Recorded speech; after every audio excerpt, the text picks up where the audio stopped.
मेरा बेटा हुआ तो 2020 था, कोविड चल रहा था, कोई मेरे घर से नहीं आ पाया, ठीक है, यहाँ पे। तो नहीं आ पाया या नहीं आने की इच्छा थी, वो सब मैं डिफरेंट वीडियो में एक्सप्लेन करूँगी।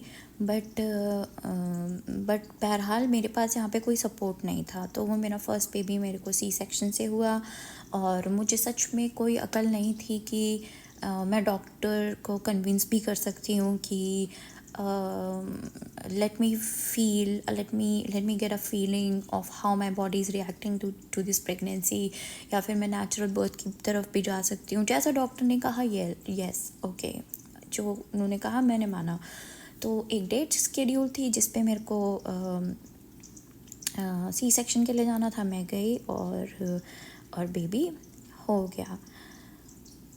तो देखो, जो फर्स्ट बेबी होता है ना, तो उसमें आपको दिक्कत नहीं होती, क्योंकि प्रेगनेंसी के टाइम आप मैनेज कर लेते हो between you and your husband, आपका काम हो जाता है। अच्छा, इंडिया में अगर देखा जाए तो वहाँ उस वक्त भी आपके पास काम करने के लिए काम वाली है, आप झाड़ू पोछे वाली एटलीस्ट लगाओगे। अगर आपने पहले कभी नहीं लगाई तो एटलीस्ट झाड़ू पोछे वाली लगाओगे, राइट, या फिर बर्तन मांजने वाली लगाओगे, है ना। और फिर ये होता है कि चलो लास्ट के मंथ में अपनी मम्मी के घर चले जाओ, या कुछ 8वें 7वें महीने पे चलो सास आ गई रहने के लिए। ऐसा मतलब मैं ऐसा कह रही हूँ कि 80% केसेस में ऐसा होता है, मे बी ज़्यादा परसेंट केसेस में 80 to 90% केसेस में ऐसा होता है। लेकिन यहाँ क्या हुआ ना, between me and my husband हमारे पास कोई नहीं था, कोई हेल्प नहीं थी यहाँ पे। अब बात ये नहीं है कि बात ये नहीं, हम ले नहीं पाते हेल्प यहाँ पे, लेकिन हेल्प यहाँ पे लेना बहुत नामुमकिन टाइप की चीज़ है। पहली बात तो ये कि इंडियंस बहुत मुश्किल से मिलते हैं। हम लोग सिटी में रहते थे, कोई इतना ट्रैवल करके सब अब से सिटी तक आने में और हमारे पास काम करने में राज़ी नहीं था। सबको चाहिए कि हमें घर बैठे बैठे आप पैसा देते रहो, और मतलब समझ रहे, बिल्कुल हाइपोथेटिकल सी बात, मतलब किसी को नहीं आना था सिटी तक, हम सिटी में रहते थे। और पैरामीटर जहाँ पे मोस्टली इंडियंस रहते हैं, वहाँ पे पैरामीटर से हमारे सिटी तक आने में डोर टू डोर आप मान लो 40 मिनट तो लगते ही हैं, ठीक है। तो खैर हमारे पास कोई हेल्प नहीं थी, तो मैं 9वें महीने तक काम कर रही थी, आखिरी दिन तक मैं काम कर रही थी। जून 30 को मेरा लास्ट वर्किंग डे था, और फर्स्ट को मेरा सिजेरियन बेबी हुआ था, फर्स्ट को। तो मैं, और बहुत हाई प्रेशर जॉब, मतलब हाई प्रेशर था, बहुत प्रोजेक्ट्स मैं कर रही थी और मैं ठीक फील कर रही थी उसमें भी, तो हम लोग कर रहे थे। तो प्रेगनेंसी के बाद भी, सी सेक्शन के बाद भी, मतलब संजीव ही था, मतलब मेरे हस्बैंड का नाम संजीव है, संजीव ही था वहाँ पे। और एक पॉइंट ऐसा आया कि मतलब मैं चाह रही हूँ अपनी बॉडी को कि भाई पैर उठा, चल, तेरे को बाथरूम जाना है, वहाँ है बाथरूम, जा। हार्डली 7 कदम पे जा। मैं अपने माइंड को बोल रही, जा जा जा, मेरी बॉडी नहीं साथ दे रही। एनेस्थीसिया देते हैं फ्रॉम वेस्ट डाउन, मेरे पैर ही उठने में, मतलब पैर में ही सेंसेशन आने में पता नहीं कितने घंटे लग गए। उसके बाद ये होता है कि आपको पेन किलर के लिए यहाँ पे ना जो भी देना है वो सब पैनाडोल कर लेती है। Panadol is just like equivalent to Disprin. तो कुछ भी हो डिस्प्रिन खा लो, कुछ भी हो डिस्प्रिन खा लो, तो कुछ भी हो पैनाडोल खा लो। तो यहाँ पे एंटीबायोटिक नहीं, मतलब यहाँ पे ये मानने ठीक अच्छी भी चीज़ है कि बॉडी अपना हील अपने आप ही करेगी। तो जो मुझे टाँके वाके जो भी कुछ लगे वो सब पैनाडोल से ही ठीक हुए हैं, मैंने कुछ भी नहीं लिया है, मिला ही नहीं तो लेंगे कहाँ से। और फिर हाँ, तो मैं टॉयलेट की बात बता रही थी, मेरे को बाथरूम जाना था।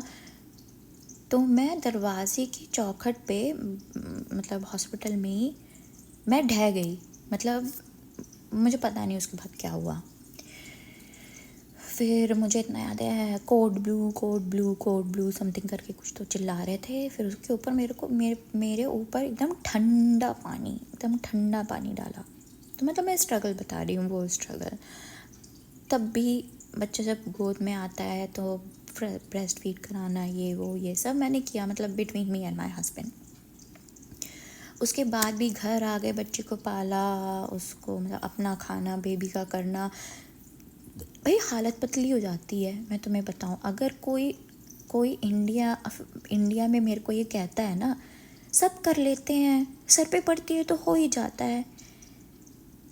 मैं एक बात बताऊं, ज़रा ढंग से अकेले रहकर between you and your husband एक बच्चा ना पाल के दिखाओ मुझे अपने आप, कोई हेल्प नहीं। तुम टाँकों में उठ भी पाओगे या नहीं उसकी तुम्हें समझ आएगी, ठीक है। ये जो लोग बोल देते हैं ना, हो जाता है, सब कर लेते हैं, अरे हमने भी किया है। इंडिया में लोग रह के, मेरे खुद के रिलेटिव्स मेरे को ये बोल रहे हैं, अरे मैंने भी किया है। उनकी बहनें घर में आई हैं हेल्प कराने, वो खुद अपने मम्मी के घर चली गई हैं, या सास वहाँ पे है, मतलब ये सिनेरियो है। और वो मेरे से कंपेयर करते हैं। भाई मैं ये नहीं बोल रही हूँ तुम लोग को तुम मुझे तमगा दो कि अरे तुमसे ज़्यादा तो ब्रेव औरत हमने कभी देखी ही नहीं। भाई सिंगल मॉम्स भी हैं इस दुनिया में, वो मेरे से ज़्यादा, मैं तो कहूँगी फौलादी हैं, फौलादी। मतलब वो अकेले बच्चा पाल रही हैं, कर रही हैं, सब कर रही हैं। लेकिन मैं ये बोल रही हूँ, उस बात को कभी एक्नॉलेज करो उस पर्सन के आगे, हिम्मत आती है। हम ये नहीं कह रहे हमें तमगा दो ला के, अरे मैं फट्टे चक दिए, मेरे से ज़्यादा स्ट्रांग वुमेन तो कोई है ही नहीं, मैंने अकेले कर लिया, तुम करके दिखाओ। मैं ये नहीं कह रही हूँ। तो अगर तुम्हारे सामने ऐसा कोई सिनेरियो आता है, कोई बाहर के देश में रह रहा है, उसने बताया हाँ अकेले ही करना पड़ता है सब, तो वहाँ तो ये दो चीज़ें मत बोलो यार उनसे कि तो गए क्यों थे। गए भी तो अपने मतलब के लिए ही हो ना, पैसा कमाने के लिए, तो ये काम भी करना पड़ेगा। और दूसरा ये कि सबके हो जाते हैं, हमने भी अकेले किए हैं। तुम यहाँ की कंडीशन से कंपेयर नहीं कर सकते हो, नहीं कर सकते हो और नहीं कर सकते हो, ना कर पाओगे, तुम सोच भी नहीं सकते हो।